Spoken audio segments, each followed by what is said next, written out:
Is my screen visible? Yes, sir. Okay, okay, okay.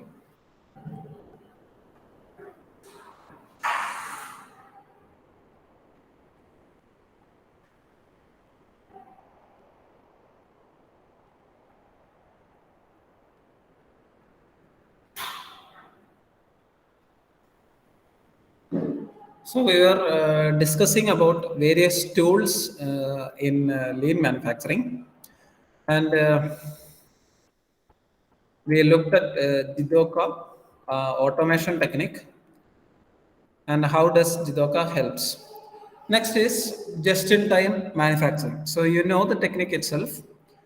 Just-in-time depends upon the demand, wherein according to the demand only we will produce the products. So that is just-in-time basic concept.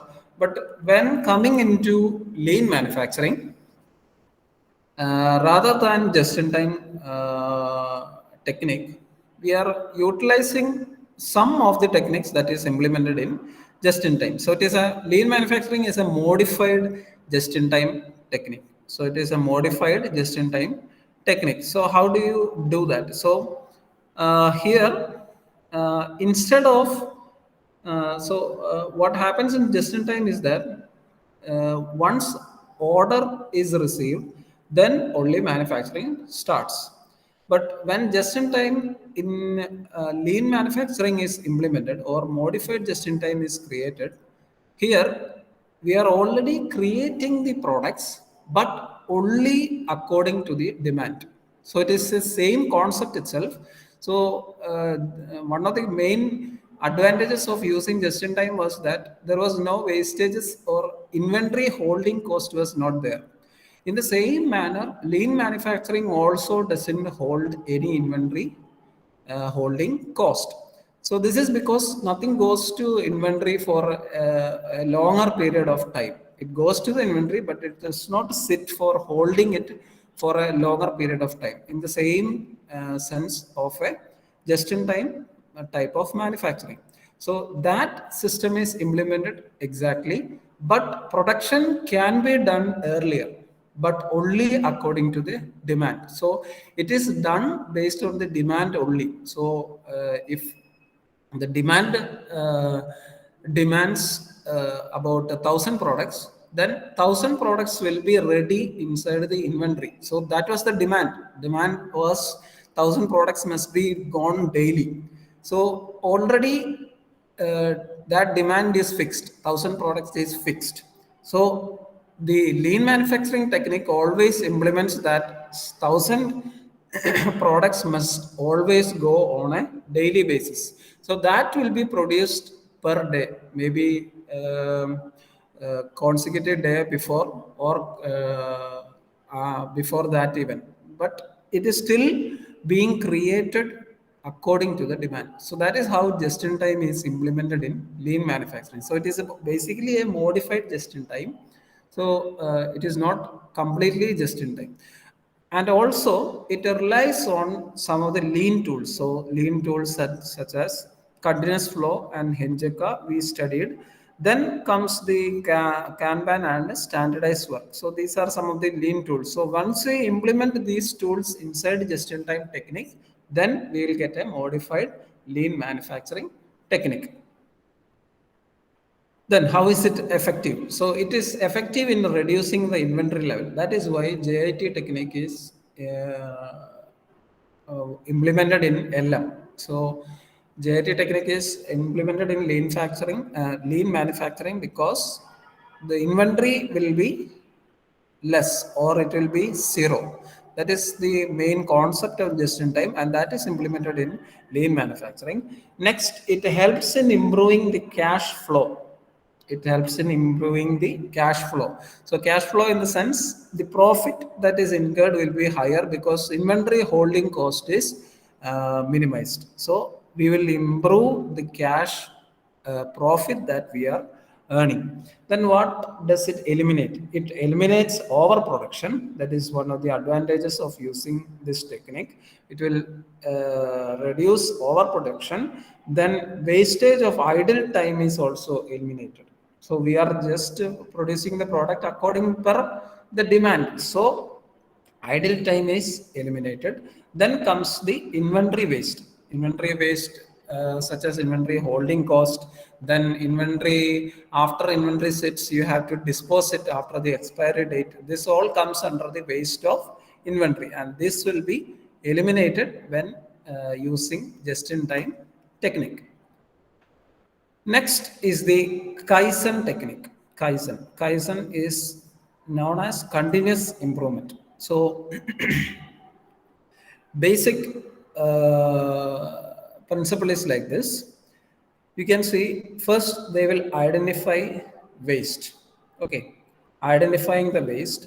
Then comes development of countermeasures. Countermeasures in the sense the waste that is identified must not occur, or we have to first develop how to eliminate or how to nullify the waste that is occurring. So you are identifying the waste and you are developing countermeasures how to reduce the waste. Okay, then next is the change real. So change comes in the terms of updation of technology. Then the procedure that is to be changed, and we are studying if that procedure or process once changed will improve, if it will improve the cash flow or if it will improve elimination of waste. So these all we will check. It's a question, right? Is the change real? So we are checking if it will improve by removing the waste. Then if it is doing that, if the change is real, then we will make the changes. We will make changes in the process, or we will eliminate the waste, and we will improve the cash flow. Okay, these changes are done in make changes phase. Then we will verify the change in the sense once implemented, we will check if the necessary objective is satisfied. So we have an objective that cash flow has to improve, or we have an objective that waste has to be eliminated, or we have another objective that the process once changed will improve the system or the product quality. These all can be verified. So that is coming under verify the change. Then we will measure the results. Measure the results means we are measuring or comparing the results obtained now and the results obtained before. So if there is a increase in a particular category, maybe the cost, or maybe the labor, or maybe we are in the profits incurred. If we are getting it more, it means the results is better, right? Once if we are getting a good result, then we are establishing the standard. If we are not, we will again go to identifying the waste. That is the first step again, and then if it is improving, then we'll go and establish this as a standard. So this technique or this procedure is the best for producing sufficient products according to the demand. Then we will establish a standard, and this standard may be followed by all the personnels in the industry or multiple industries nearer to it or abroad itself. So once a technique is implemented and if it is seen as a best technique for improving the profit or improving the production cycle, then that is implemented all over the world itself. Okay, that is what is known as established as the standard. So that is another point. Then comes celebrate the success. We know that, and then comes do it again. So we will again formulate how you can improve the set cycle. So there are improving technology. So implementing another for new technology into the old technology will further improve the production cycle, right? So that is what is coming under do it again. So after that we will document the reality. We will after these all steps we will document this standard, and then next when another technology is implemented, next again we will identify the waste, develop countermeasures, then set at a standard, and this cycle improves. So this is called a continuous improvement. Always we will improve according to the growth of technology or according to the level of skill, or it changes. That is coming under continuous improvement process. Then, how does Kaizen help? It helps in making assigning a responsibility or segregation of duties. That is the importance of using Kaizen. So, we are assigning a responsibility, or we are separating the duties. So, once you are identifying the waste, maybe an idle time, or maybe a particular waste material that is being removed. So once we are identifying that, we are assigning certain people, either from the same department or from another department, as countermeasures to reduce the waste or the idle time or improve the cash flow. So we are make assigning people for each of that and giving them a responsibility to do such and such work. That is what is done in Kaizen. Then segregation of the duty in the sense we are dividing the duties for each and every personnel according to the work. So that is how Kaizen helps. Next, it helps in eliminating wastes. So what are the wastes that is occurred? Combines the collective effort of the employees of a company to create a continuous process of eliminating waste. So the employee terms of waste, the waste that occurs in terms of a human people are idle time, uh, skill level. So these are all some of the factors that contribute to waste. So if an untrained people personnel is handling the product, then it will normally take much more time, or the quality level will not be up to the mark. So this is a waste. So we have to train that person, or he have to be skilled in that sufficient work. So that is how we eliminate the waste. So first we have to know what they are doing, and then we have to understand what level of skill he is acquiring. So that is how so once we understand that, we can give him training if he is not up to the mark. That is how you eliminate the waste. So once he is skilled, it will never occur. So the quality of the product will be perfect, or the cycle will be perfect, or that employee itself can produce maybe 100 products per day. So that is depending upon the skill level of the employee. So that is one of the examples for Kaizen and how Kaizen helps. So this Kaizen technique was implemented in Toyotas, and it is done set for all around the world in different companies are in different countries itself, and this type of technique is implemented and standardized all over the world. Next comes mistake proofing. Okay, how to eliminate mistake. So that is another one accident that occurs during a production cycle. So mistakes results in accidents or defects. So that is what is happening if mistake happens in the production field. So what does mistake proofing means? So it ensures that the process is error free and stays in that way. So not only we are ensuring that it is error free, you have to ensure that always that mistake proofing must be done. Okay. So how to ensure that? Ensure that for ensuring that we are setting up certain rules or standardized procedures. This is why we standardize procedures.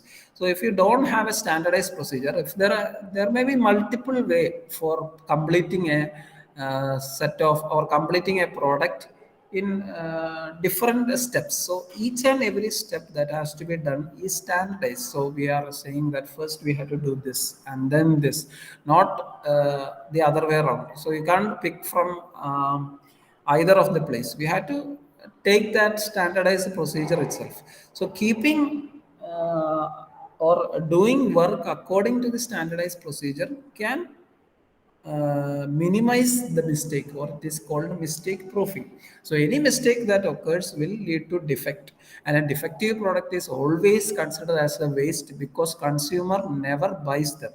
So that is why we have to mistake proof the processes.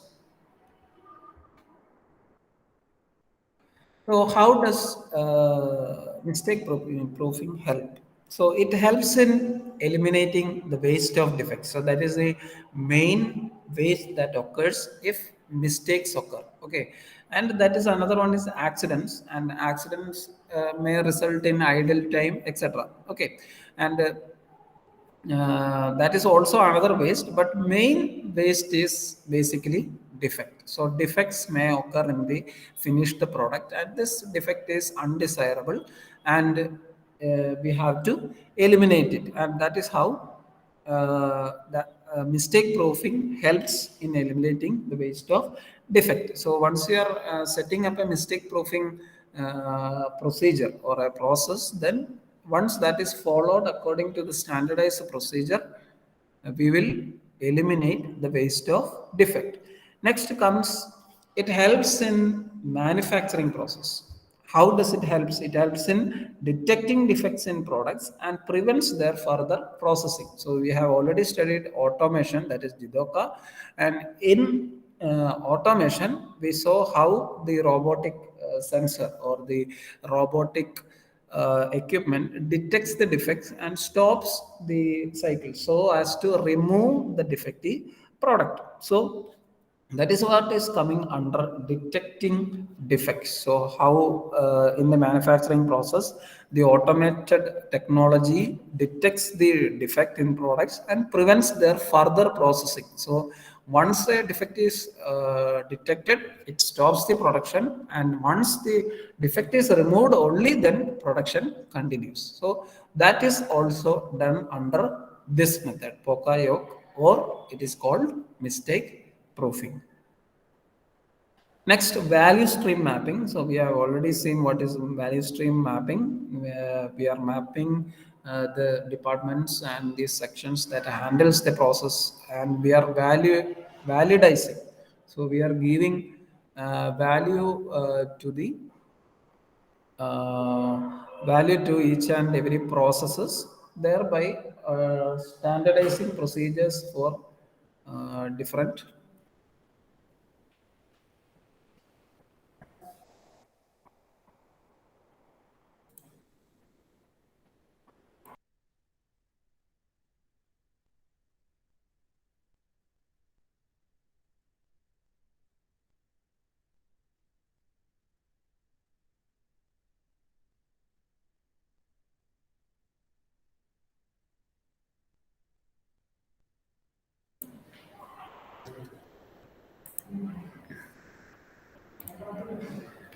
Okay, that was value stream mapping.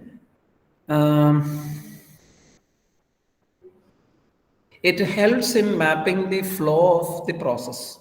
So we will know from where how the work is done, and from which department to which department it goes, and we are setting a value for each of the departments so as to understand what is the value of that particular operations, and what can be the value that can be determined for the product. These are all help coming under value stream mapping. Then it helps in streamlining the process. It helps in streamlining the process. So what does it do? Helps you quickly visualize your entire process, identifying bottlenecks where the process can be streamlined or improved. So streamlining is nothing but creating that flow itself. So we have already discussed about create flow. So there must be uninterrupted production cycles running through. That is what is streamlining. So first we will this VSM or value stream mapping. We can understand how the work is being done, and with that we have already seen time ladder in that, right? So we are setting up a time for a particular operation. It has to be completed within an hour. So once it is set an hour, it must not go after that. So we know that an hour, it takes about an hour for the operation to be completed, and once that hour is done, it must be handed over to the other department, so that there mustn't be any idle time occurring inside. So that is the function. So that also helps in streamlining the process. So there will be a continuous flow always. So for that purpose, VSM is helpful. Then it helps in eliminating the waste. So what are the waste here? Provides a read map to find the non-value added activities or waste which can be eliminated from the process. So non-value added activities, we have to understand what are the non-value added activities. So non-value means consumer never pays, or there is no value for that particular operation, and for that purpose uh, it is eliminated. That waste has to be eliminated. So if you tell an example, it's nothing but we are using, so you have a lab, lathe lab here, and you are doing certain operations in a lathe lab. So you know how much time does it take to complete the work using the lathe. Okay, the lathe machine takes some time to complete the work even with a skilled operator, and the risk and the safety factors are very high.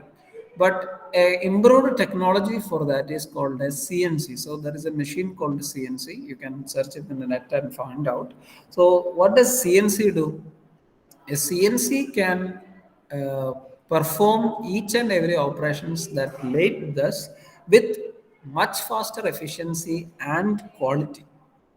So the finishing will be very good when compared with lathe.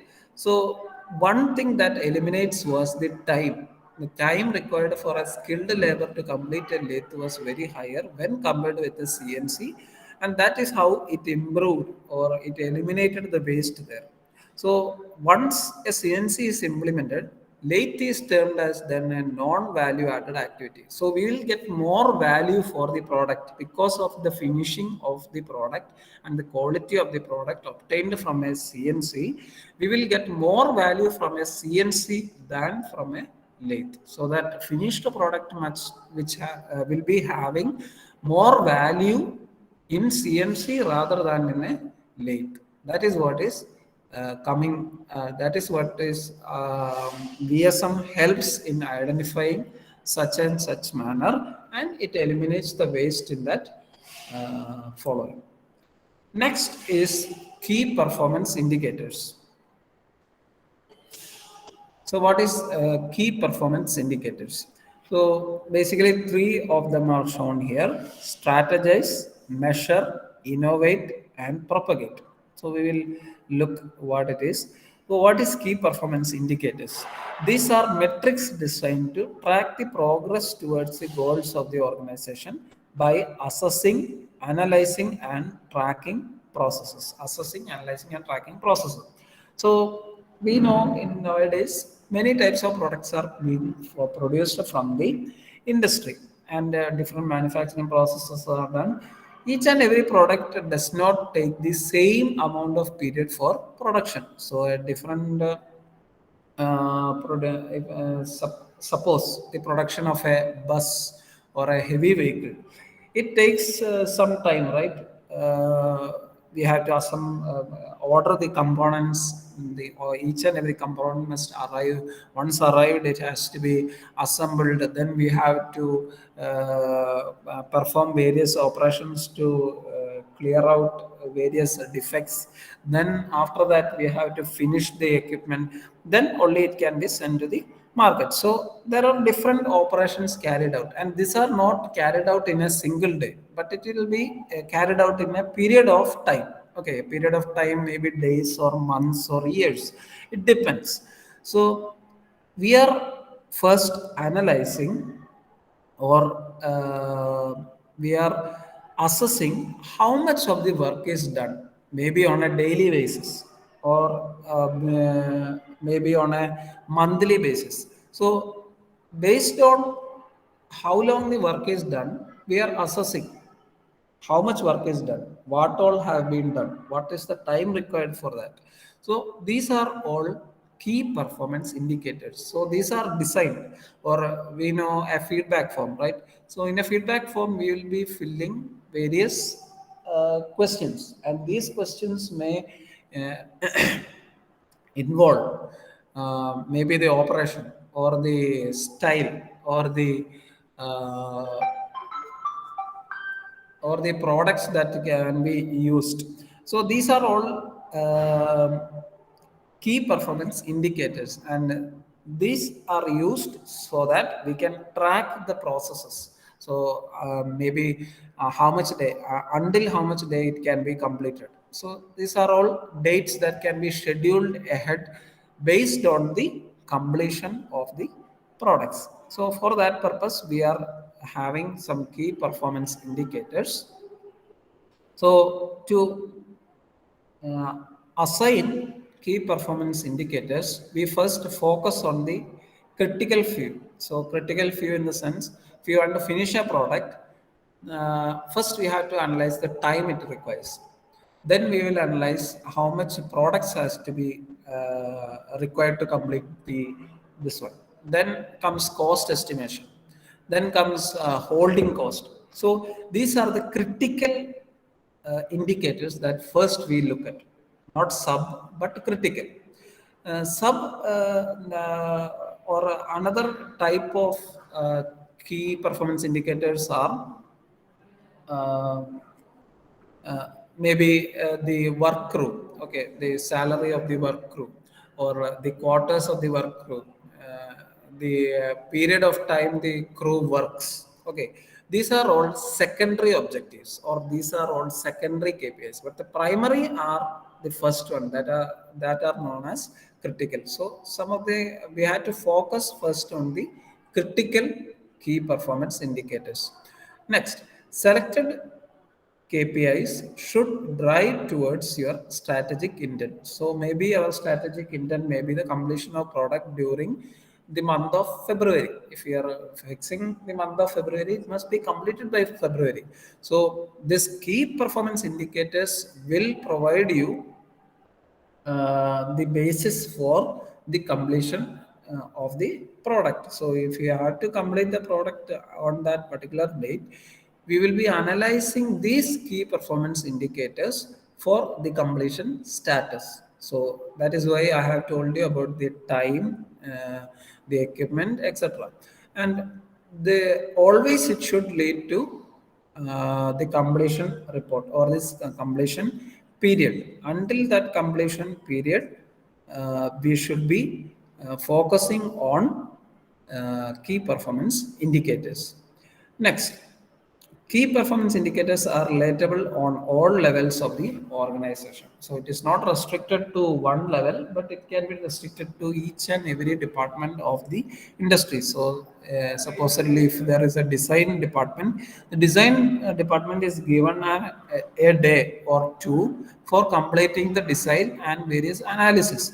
And if that is set there, then we have to analyze the completion report per day, maybe per day or half a day. We are analyzing what is the level of work that is being done. So it must be relatable to all levels of the organization. Then data for KPIs are valid. So once if you are manufacturing a car, the same type of car is created multiple times, right? And once created, some key performance indicators are performed during the first building or the first manufacturing process. And these are then again implemented for the second vehicle also. So that is how it is being done. Then it will be implemented in the third vehicle, fourth vehicle, like that it will continue. So it is standardized. It is standardized, and these data are valid for the next upcoming or consecutive production process. Next, it ensures controllable KPIs are selected. So what you measure must be controllable in order to obtain the strategic objectives you desire. Sorry, strategic objectives you desire. So we are ensuring that the key performance indicators that we are using are the basic critical KPIs that results in the completion of our objectives that we have already set. Maybe the completion in the month of February may be one of the objectives. So it must ensure that the objective is completed within that period. So that is what is known as ensure controllable KPIs are selected. So how does KPI help? KPI helps in achieving the organizational goal. So the organizational goal was maybe the completion or the elimination of waste. So these are all goals, and KPIs helps in achieving that goal. Next, it helps in driving the desired behavior. So, desired behavior is termed here again. Train your employees to work in a KPI driven environment to achieve the strategic objectives. So, it is not us only or the employer only does not look for the objectives, but the employees also are not made aware of the KPI or the key performance indicators, and they should work according to that KPI driven objective. So we are first setting the in the month of February, the work has to be completed, and for that, so and so work has to be done during this period of time. Then only you can complete it in the month of February. So if the employer says something like that, the employee will know that it is a critical work, or you have to do the work now itself. Then only you can complete it during that set period. So this helps in driving the desired behavior. So it is the behavior of the employer that it has to be completed in the month of February. So the employee must also be driven by that. So he must also understand it is needed to be completed in February. Then only he or she might work according to the KPIs given. So for that purpose only, it is said that helps in driving the desired behavior. Next, it helps in exposing and eliminating the waste. First is exposing, then it is eliminating. So where it eliminates, it helps in keeping a close eye on the production cycle, quality, waste and downtime. So waste that occurs in production cycle is observed, then quality wastes are observed, then wastes in the sense of downtime, that is time itself. So wastes based on time are also analyzed, and these are all eliminated. So that is the importance of using KPIs. Okay, I will conclude the class today.